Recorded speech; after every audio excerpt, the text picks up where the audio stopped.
SBS 사랑방 함께하고 계십니다. 매주 월요일은 지역 교계 이슈 그리고 신실한 주님의 사람들 만나보는 시간 갖고 있습니다. 사랑방 초대석 이어가는데요. 오늘은 합계 출산율 0.78명. 우리 미래를 어둡게 하는 저출산 현상의 이면에는 영적 위기가 자리 잡고 있습니다. 교회와 성도들이 앞장서서 이 위기를 타개하자. 이런 움직임들이 있는데요. 303 프로젝트라는 걸 제안하고 그 최전선에서 뛰고 계신 분입니다. 이병천 선교사님 초대해서 작금의 현실과 우리가 새롭게 열어야 할 미래에 대한 얘기 함께 좀 나눠보겠습니다. 선교사님 자리하셨는데요. 안녕하세요. 네, 안녕하세요. 네, 반갑습니다. 반갑습니다. 먼저 선교사님 소개를 겸해서 개인적인 얘기부터 여쭤보겠습니다. CCC 대학생 선교회를 오래 섬기셨고요. 선교사로 중국에 파송을 받으셨어요. 네, 이 이야기부터 좀 풀어볼까요? 예.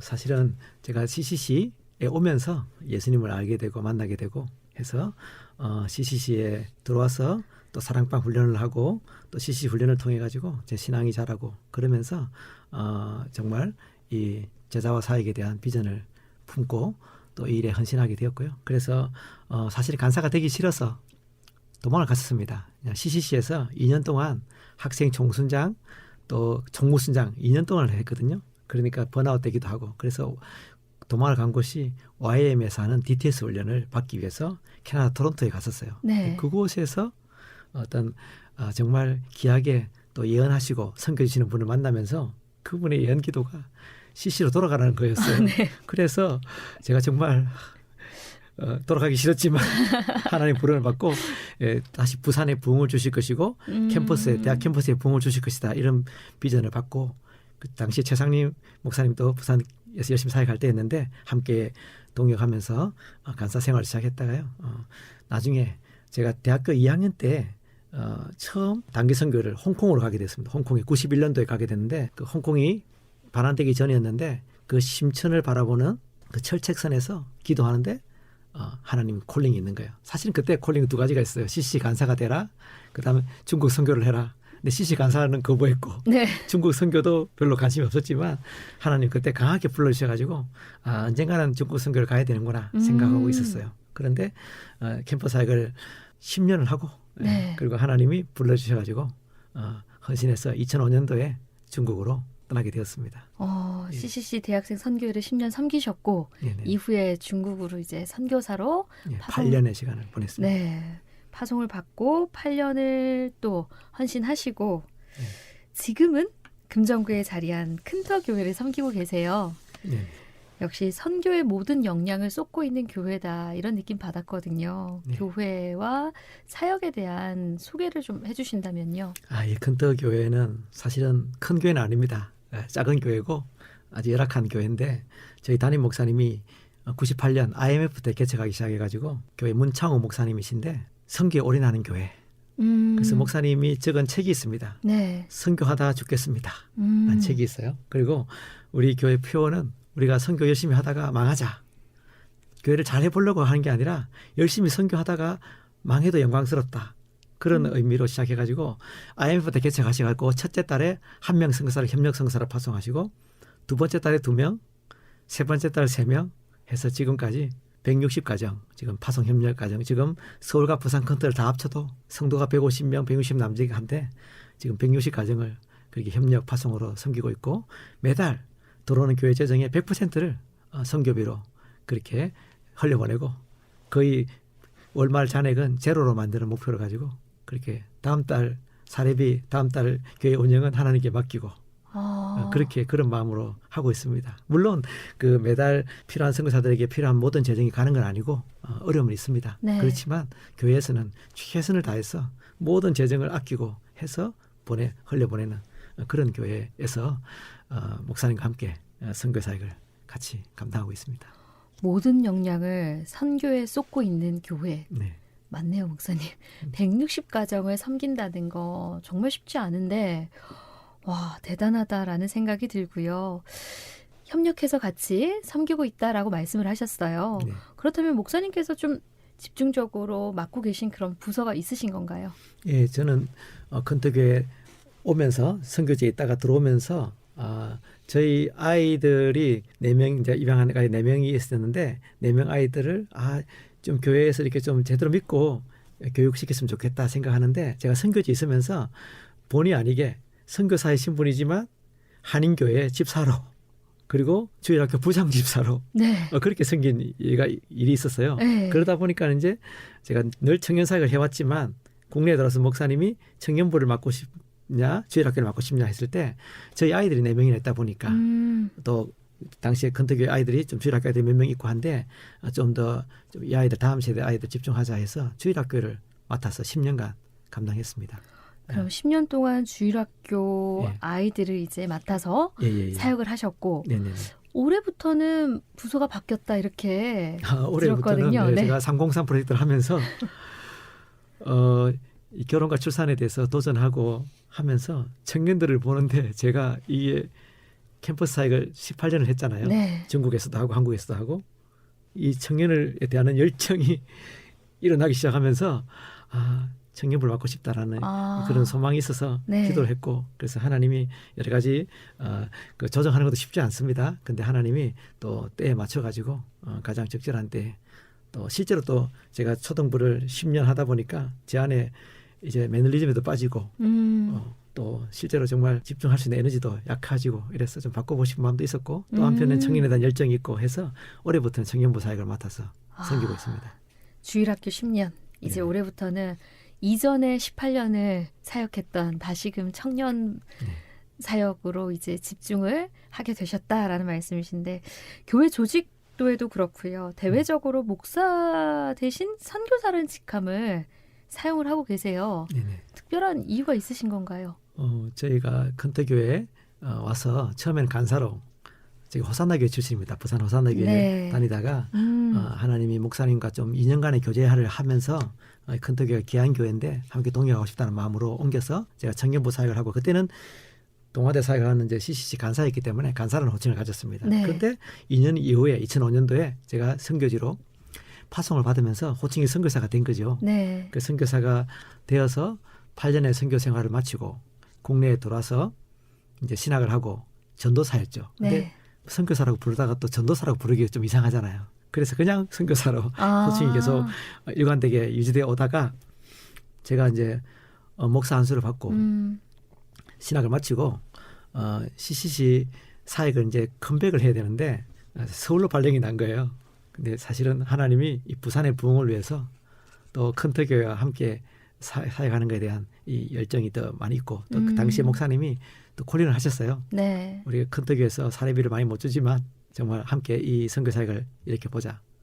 기도하는 가운데 하나님이 그 결단하게 하셔가지고 그래서 목사님이 제안하신 게 호칭을 선교사라고 하고 그리고 우리 선교사님 이 선교사님이 할 일은 주일학교 사역도 하지만 나와 함께 이 한국교회 선교를 좀 일으키고 도전하는 그런 선교적인 교회의 모델을 좀 한국과 전 세계에 알리는 그런 사역을 감당하자. 그래서 제가 선교부를 맡고 당시 150명 되는 선교사들을 관리하고 또 실제적으로 목사님과 함께 한국교회 다니면서 또 선교에 대해서 도전하고 우리가 지금 할 수 있는 메시지는 작은 교회도 선교할 수 있습니다.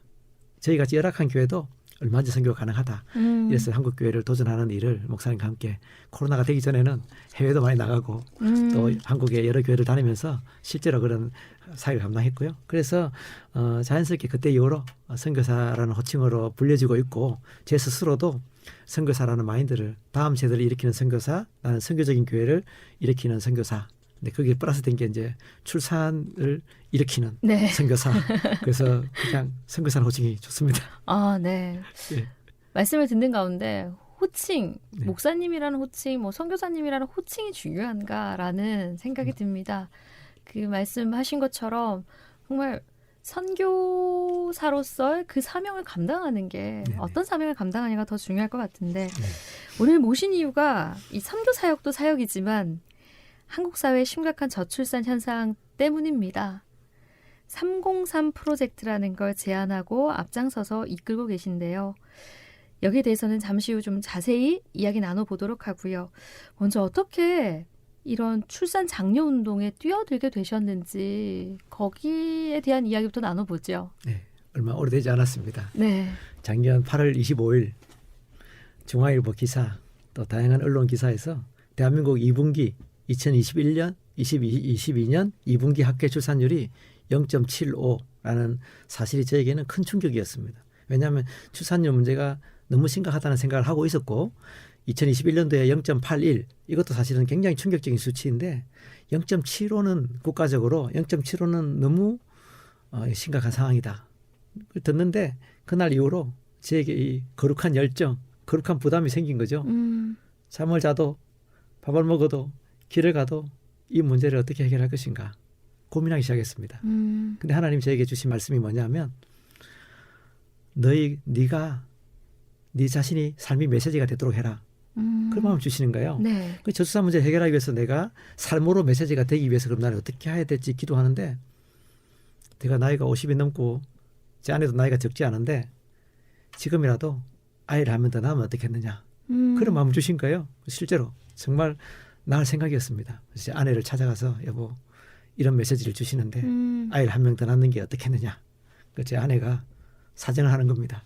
여보 내가 아이 3명을 제왕절개 수술을 하고 낳고 막내는 입양했지만 지금 나이도 적지 않은데 좀 출산하는 직접 하는 건 힘들다. 그래서 막내를 입양한 기간에 알아보고 입양을 한번 한 명 더 입양해 보는 건 좋겠다. 그래서 실제로 막내를 입양한 기간에 전화도 해오고 행정적으로 최대하게서 알아봤습니다. 결론적으로는 막내를 입양했을 당시에 그때가 2012년 8월에 입양특례법이 발효되는 때였고 그래서 저희가 입양이 돼서 상당히 빠른 시간에 3개월 안에 입양이 되었는데 지금은 입양특례법 이후에는 입양 절차도 까다로워지고 기준도 까다로워져서 저희 가정이 입양하기에는 소득이 턱없이 부족하다는 겁니다. 그래서 사실은 입양은 포기할 수밖에 없었고 그러면 제 아내와 함께 입양이 안 되면 위탁 가정이라도 알아보자. 위탁 부모를 할 수 있지 않겠느냐 하고 알아보기 시작했습니다. 그 당시 우리 막내는 어쨌든 동생을 낳아주든지 입양을 하든지 뭐 누굴 데리고 오든지 데리고 와달라 얼마나 쪼르든지 뭐 막내가 아이를 정말 좋아해요. 교회에서도 교회의 모든 그 아이들을 좋아하고 그래서 교회에서 아주 인기가 많습니다. 그런데 안 된다는 거예요.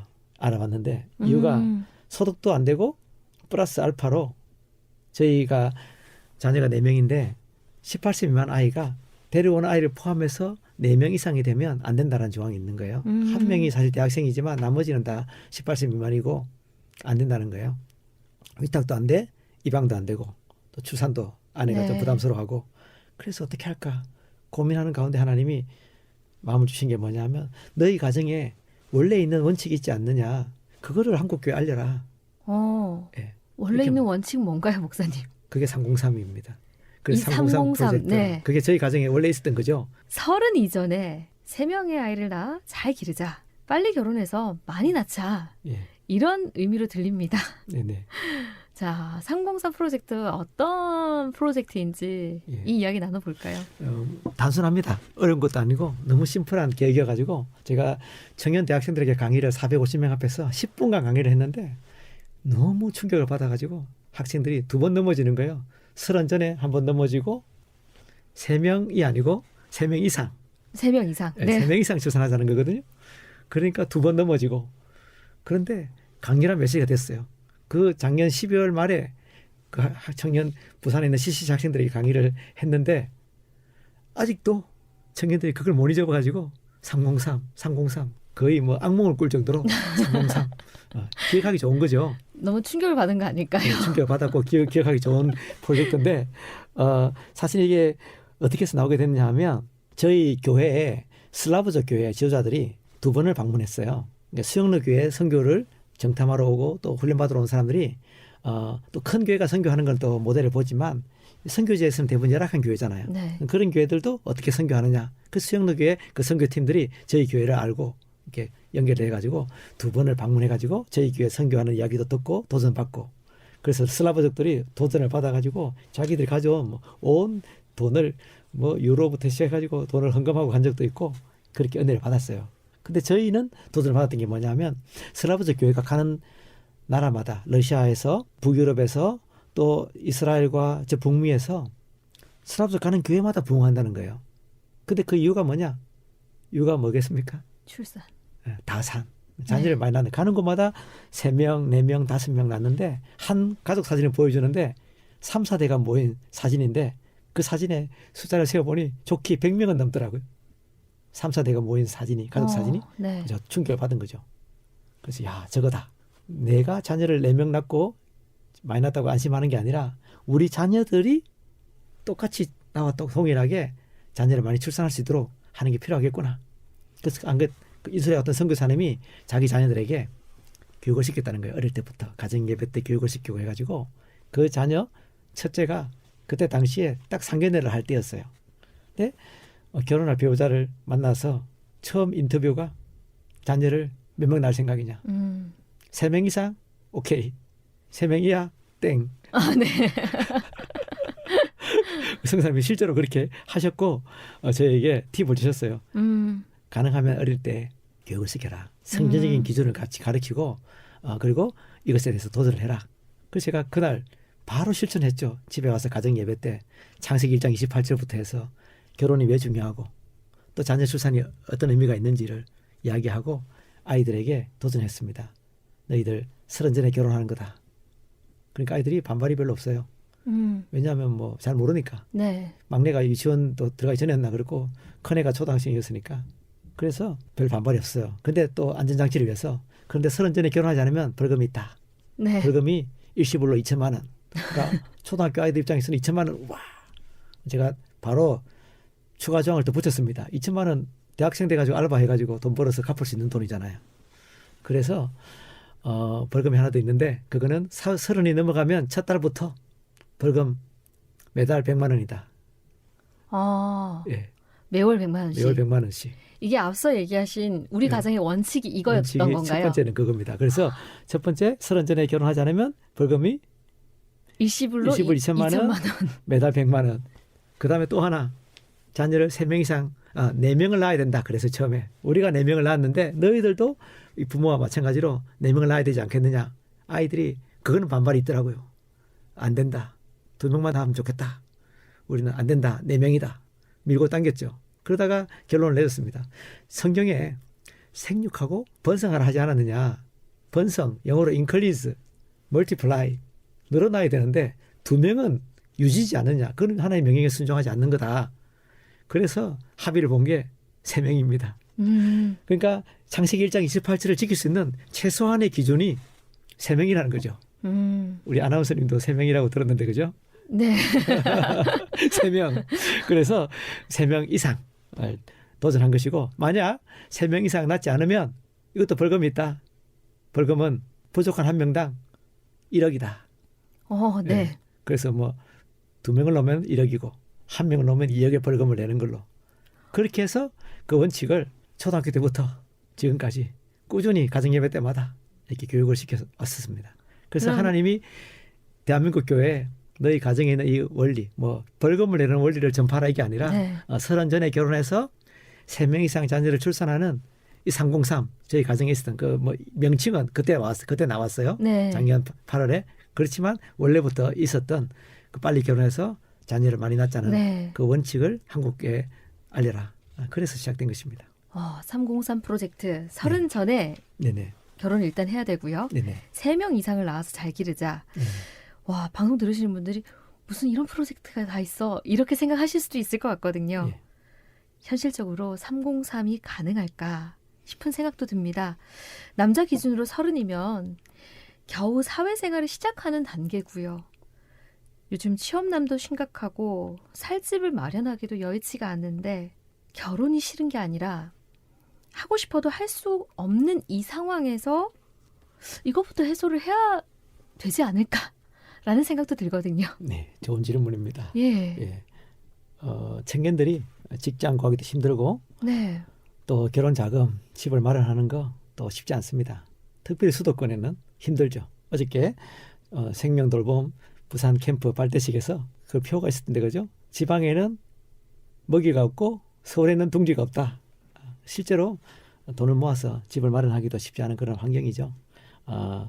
청년들의 이 문제들도 국가적으로 또 여러 가지 다양한 지원 방향으로 해결해야 된다고 생각합니다. 그러나 이것을 해소하고 난 뒤에 이걸 바꾼다. 이거는 저는 앞뒤가 바뀌었다고 생각하고요. 먼저 이것대로 진행하지만 선행돼야 될 것이 있다. 그게 바로 청년들의 의식과 생각을 바꿀 필요가 있다고 생각하는 거죠. 뭐 아나운서님도 마찬가지고 저도 마찬가지고 집을 가지고 결혼하지 않았지 않습니까? 네. 전세 집에 살면서 또 대출 받아서 전세자금 대출 받아서 시작했고 그리고 선교지에 있으면서도 돈 없지만 하나님이 지켜주시고 그래서 제가 이 저출산 다산 가정을 이번에 책을 쓰면서 조사를 하다가 세계로 교회를 다니는 어떤 한 형제 부부를 만났는데 24세 결혼해가지고 지금 자녀가 4명이에요. 그리고 원래 서울에 살다가 부산으로 내려왔는데 돈이 없어요. 집을 구할 형편이 안 되는 거죠. 기도했는데 하나님이 부산 신평에 50평 넘는 집을 얼마에 구했겠습니까? 얼마에 구했을까요? 월세 10만 원. 처음 부산 내려올 때부터 월세 10만 원.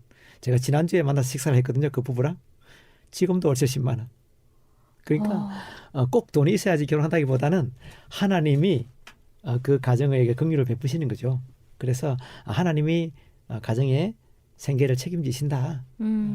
집이 없으면 또 집을 거처할 수 있는 환경을 하나님이 주실 수도 있는 것이고 또 사실 이 문제를 해결하기 위해서 여러 가지 좀 제가 고민을 많이 했어요. 사실은. 왜냐하면 너무 중요한 문제고 또 수도권에 있는 우리 청년들이 참 결혼을 못하니까 네. 이걸 해소해야 되는데 어떻게 할까 하는데 오늘 아침에 제가 목회자 사상구 목회자 모임에 가서 한번 또 이 303 강의를 한 적이 있습니다. 그때 하나님 전략을 주시더라고요. 그게 뭐냐 하면 이스라엘 같은 경우는 이 자녀들 성인식이 되기 전까지 부모들이 차근차근 적금을 하고 돈을 모아서 성인식이 될 때 목돈을 주는 거죠. 그래서 그 목돈이 집을 마련하는 종잣돈이 될 수 있도록 그 돈을 가지고 조금 대출받아서 집을 구할 수 있는 그런 돈을 부모가 마련해 준다고 들었습니다. 그렇게 될 그런 문화를 만들어서 참 좋겠다 생각하는데 뭐 저희 같이 자녀가 4명인 가정은 시도하기 힘든 거죠. 먹고 살기도 힘든데. 네. 그래서 제가 그 얘기를 하면서 우리 다 목회자들이고 힘들지 않냐. 방법이 하나 있다. 자녀들에게 청약저축 들 수 있는 때가 되면 그때부터 매달 10,000원이라도 청약저축을 들어주자. 그러면 자녀가 결혼할 때가 되면 최소한 몇 년 청약저축을 들었고 또 결혼을 하고 자녀가 태어나고 하면 처음 시작은 전셋집에 살고 좀 열악하게 시작하게 되겠지만 요즘 우리나라 복지가 많이 좋아지고 있습니다. 그죠? 그래서 청약저축도 들었겠다. 다자녀다겠다. 그러면은 LH 같은 경우는 우선권이 주어지고 또 예를 들어서 청약을 받는다 하더라도 우선권이 주어지고 그래서 얼마든지 청년들에게 주어지는 어떤 대출의 혜택을 받아서 주택을 구입할 수 있는 그런 길들이 오히려 더 빨리 생길 수 있다.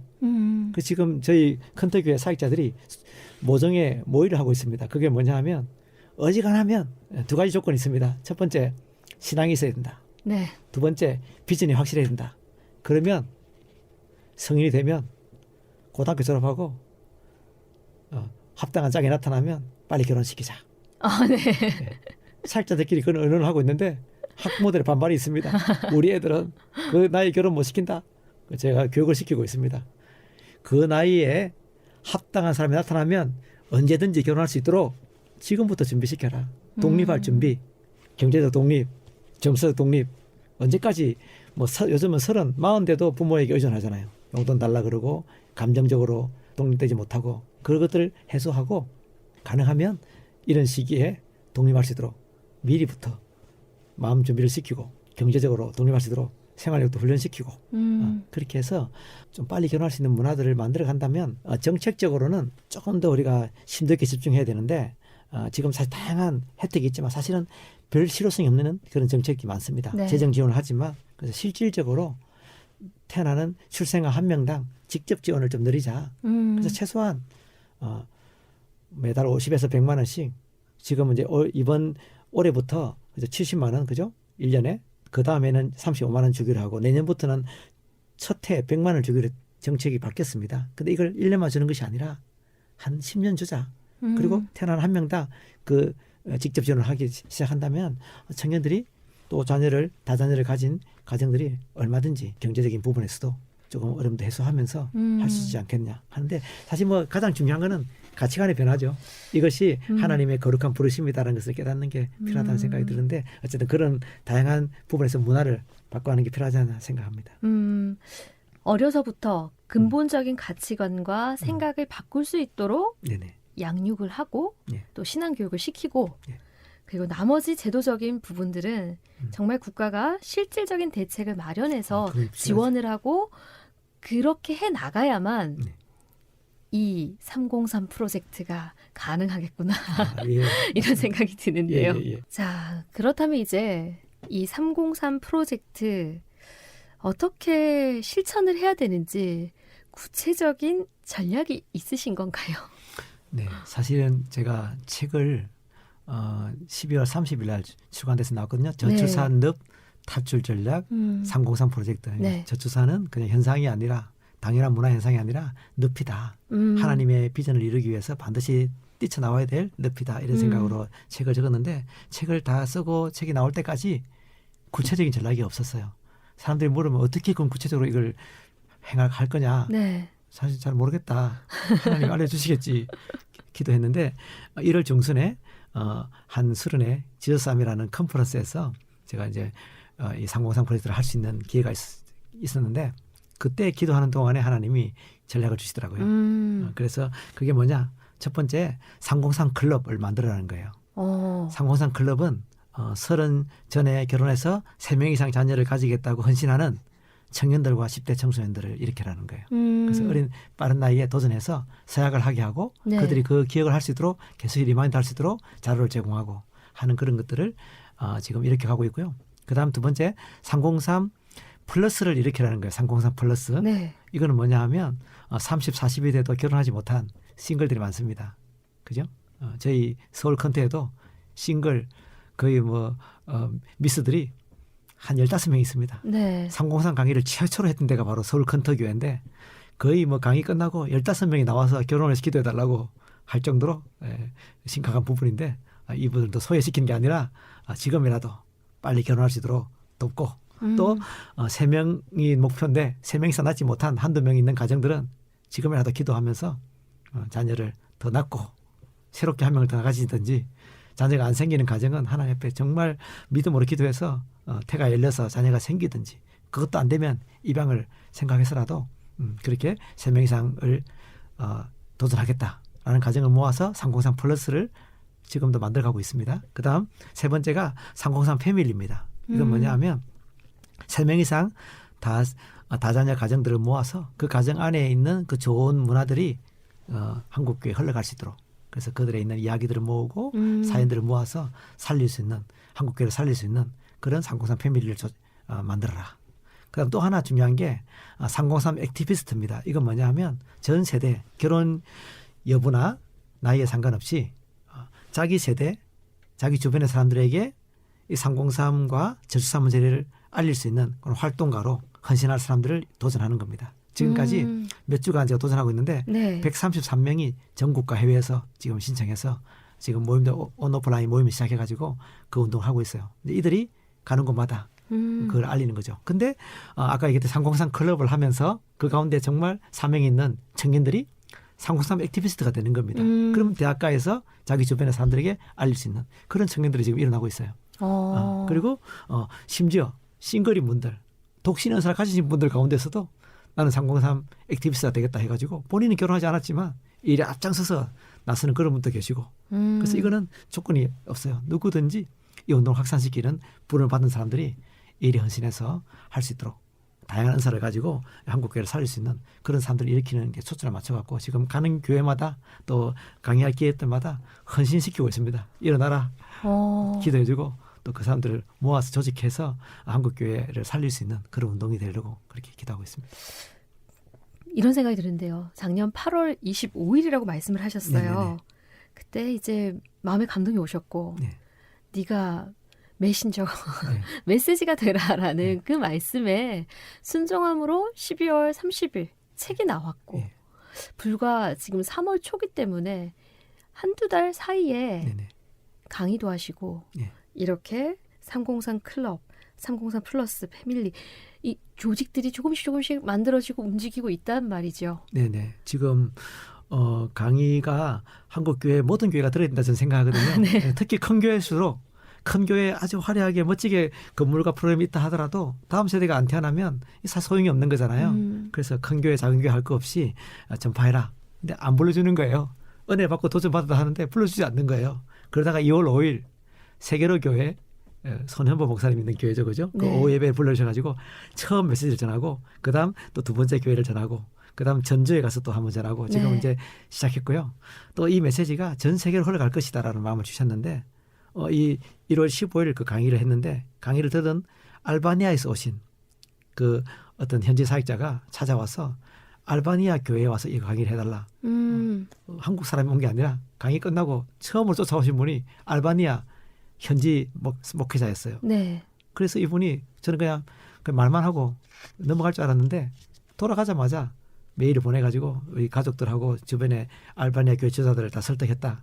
언제 오겠느냐 해가지고 4월 12일부터 17일까지 알바니아 교회를 순회하면서 이 303 프로젝트를 확산시키는 첫 해외 예, 예. 일정이 잡혔네요. 예, 그리고 알바니아 교회, 독일 교회에서 영어로 제발 이 책을 좀 번역해 달라 해가지고 지금 영어 번역도 진행되고 있고요. 그래서 저는 한 303을 하면서 하나님이 많은 복을 주셨어요. 노트북도 주시고 스타리아라고 차를 하나 계약할 수 있는 또 재정도 하나님이 허락해 주셨고 지금 책도 출사 나오게 되고 또 더 나아가서 이렇게 한국 교회 또 전 세계에 나가서 또 전할 수 있는 그런 기회를 주셔서 너무 감사하죠. 이게 단순히 선교사님께 하나님께서 네가 메시지가 되라, 메신저가 되라라는 그 감동이 감동으로 그쳤다면은 진행이 되지 않았겠지요. 네. 그런데 그 받은 감동을 그대로 순종하는 마음으로 진행을 시키셨고요. 네. 그 진행하는 가운데 지금 하나님께서 그 모든 과정 속에서 일을 하고 계시지 않나라는 생각이 듭니다. 그런데 무엇보다 개개인의 결단이 필요할 것 같아요. 네. 그리고 교회는 어떤 결단과 또 어떻게 무엇을 해야 될지가 궁금한데요. 사실 저출산 문제를 국가적으로 예산을 투입하고 하지만 쉽지 않습니다. 네. 지금보다 2배, 3배를 투자한다 하더라도 쉽지 않을 것 같아요. 개개인이 네. 변화돼야 되고 또 국가적인 문화가 바뀌어야 되는데 이 부분에 있어서 특별히 교회가 새로운 각성이 필요한 것이죠.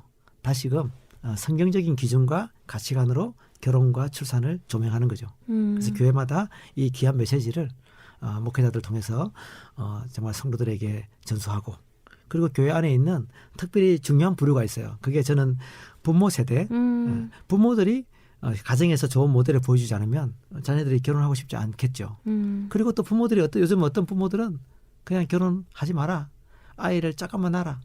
심지어 요즘 제가 들은 충격적인 이야기들은 자기 자녀가 마음 놓고 10대 때 마음 놓고 성관계하거나 좀 사고 치지 않도록 아예 그냥 10대 때 정관 수술을 해버리는 그런 가정도 늘어나고 있다 그래요. 이게 이 잘못된 부모들의 가치관이 자녀들을 망치는 거죠. 그래서 부모 세대가 변해야 되고 그다음 또 무엇보다 청년들이 변해야 되고 또 청년들 가운데서도 2030 여성들 이게 사실 출산은 결국은 여성이 이 출산이 무덤이 아니라 결혼과 출산이 무덤이 아니라 하나님의 무엇과도 비교할 수 없는 정말 하나님의 거룩한 축복된 부르심이다. 이걸 깨닫는 거죠. 물론 제가 안 힘들다고 얘기하는 건 아닙니다. 네. 제가 제 큰애가 태어날 때 일신기독병원에 모자 동반실에 들어가서 제가 있었는데 제 아내가 12시간을 진통해도 안 태어나가지고 그날 밤새 일신기독병원에 태어나는 10명이 넘는 아이들 태어나는 걸 제가 다 들었거든요. 임산부들의 울부짖는 소리를 듣고 제가 깜짝 놀랐습니다. 이게 출산의 고통이면 정말 제가 여성들 존경하기 시작했습니다. 그래서 이게 출산이 정말 힘든 일이고 어려운 일이지만 이것만큼 그렇기 때문에 그 생명을 낳는 것만큼 가치 있고 귀한 일은 없다. 이거를 우리 여성들이 깨닫고 또 다음 세대 아이들에게 또 바른 가치관이 전수된다고 생각합니다. 근데 교회적으로 또 해야 될 일이 있죠. 저는 교회가 결혼과 출산에 대한 바른 성경적인 가치관을 제시할 뿐만 아니라 교회적으로 또 결혼 예비학교도 만들고 또 그다음에 신혼부부반도 만들어서 네. 저희가 첫애를 낳았을 때 저희 목사님이 그 신혼부부들 한 7, 8가정을 모아서 성경 공부를 했어요. 별게 없어요. 그냥 나눠서 힘든 얘기도 하고 간단한 성경적인 원리를 나누고 이랬는데 뭐 어려운 얘기 하는데 그 멤버들이 지금 교회 헌신자가 된 거죠. 중직자가 된 것이죠. 그래서 교회적으로 그런 가장 힘든 시기를 거쳐가는 사람들을 모아서 같이 격려도 하고 좀 관심을 가져주고 또 그다음에 교회가 좀 에너지가 된다면 방과 후 돌봄이라든지 여러 가지 육아적인 부분에서 도움을 줄 수 있는 그런 일도 해야 되고요. 더 나아가서 교회적으로 이 잘못된 성교육 때문에 이 잘못된 가치관이 형성되거든요. 그래서 제가 이 책을 쓰면서도 바쁜 와중에서 성교육 강사 과정을 들었습니다. 성경적인 성교육 강사 과정을. 그래서 이 바른 가치관을 가지고 생명 중심, 가정 중심 이런 것에 대한 성교육을 우리 다음 세대 아이들에게 전한다면 정말 이 문제를 해결할 수 있는 가장 빠른 길이지 않느냐. 그래서 이제 그렇게 필요하고요. 또 하나는 이제 가능하다면 교회가 이제 시민단체도 만들고 그다음에 또 연구소도 만들어서 네. 이 출산 문제에 대한 구체적인 정책, 구체적인 전략들을 좀 이렇게 고민하고 만들어내고 하는 그런 노력들이 같이 병행해야 되지 않느냐 그렇게 생각하고 있습니다. 그런 것 같아요. 누구 한 사람의 노력으로 해결될 그렇죠. 문제가 아니잖아요. 네네. 그리고 교회도 네. 앞장서서 나서야 된다면 네네. 뜬구름 잡듯이 그냥 이렇게 하면 되지 않을까요? 이런 부분이 아니라 그러니까 1부터 10까지를 나열을 한다면 네네. 정말 하나부터 차근차근 어디서부터 단추로 끼워가야 되는지를 진지하게 고민하고 네. 그런 부분들 실질적인 대안들이 마련이 돼야 되지 않을까. 네, 맞습니다. 그래서 국가적으로도 그렇고요. 교회 안팎으로도 함께 머리를 맞대고 좀 구체적으로 이제 행동할 수 있는 지침들이 좀 있었으면 좋겠다. 그런 네네. 마음이 듭니다. 네네. 이제 마무리를 해야 될 시간인데요. 방송 듣고 계신 분들에게 그리고 이 땅의 교회 성도들에게 분명히 전하고픈 이야기가 있으실 것 같아요. 네. 이 저출산 문제를 해결할 수 있는 유일한 곳이 교회고 성도입니다. 그래서 우리 교회가 이 문제를 정말 중요한 문제로 여기고 또 기도하고 또 이 일에 헌신할 사람들이 일어나기를 바랍니다. 방송을 들으시는 분 중에서도 303 클럽 플러스 패밀리 또 무엇보다 액티비스트가 되어서 내가 이 대한민국을 살리자. 제 생각은요. 한 30년 대한민국이 이 일에 집중한다면 이 저출산 문제는 해결될 수 있어요. 한 세대가 문화가 바뀌고 출산율이 개선이 된다면 그래서 저는 지금 시민단체 하나를 만들었으면 좋겠다 생각하고 있어요. 이름도 주셨어요. 그게 대한민국 3.0 국민운동본부입니다. 그 뭐냐 하면 저출산 해결하자 이게 아니라 비전을 제시하자는 거죠. 대한민국 출산율을 3.0으로 끌어올리자. 지금 OECD 1위 국가가 이스라엘 2.9명인데 그걸 능가하는 그런 3.0의 비전을 가지자. 대한민국 3.0 이 일을 위해서 교회가 헌신하고 또 성도들이 함께 또 내 가정에서부터 또 교회에 있는 또 다음 세대를 일으킨다면 저는 이 문제가 개선되지 않을까. 그래서 하나님이 주시는 그런 귀한 사명을 감당하는 그런 교회, 그런 성도가 되기를 축복합니다. 합계 출산율 0.78명 이 숫자를 볼 때 네. 한숨을 짓게 됐는데 오늘 선교사님과 이야기를 나누는 동안 소망의 불씨라고 해야 될까요? 네. 그런 마음이 좀 생기네요. 네네네. 극복이 될 수도 있겠구나라는 네네. 그런 마음이 드는데요. 네. 결국 미래에 대한 불안과 염려를 이겨내는 것, 세상의 질서를 거스르는 용기, 이게 핵심이 아닌가 싶은데 혼자서는 힘듭니다. 다른 선택의 가능성을 믿고 더불어 좁은 길을 걷는 지체들이 서로를 격려하고 의심과 불안을 확신으로 바꿔가는 것. 주님께서 교회를 세우신 이유가 바로 여기에 있지 않나 싶습니다. 많은 교회와 성도들이 선교사님께서 세우신 이 303의 기치 아래 함께 모여서 새로운 미래를 같이 열어가면 좋겠습니다. 기대하고 또 기도하겠습니다. 지금까지 사랑방 초대석 이병찬 선교사님과 함께했습니다. 귀한 말씀 감사합니다. 네, 감사합니다.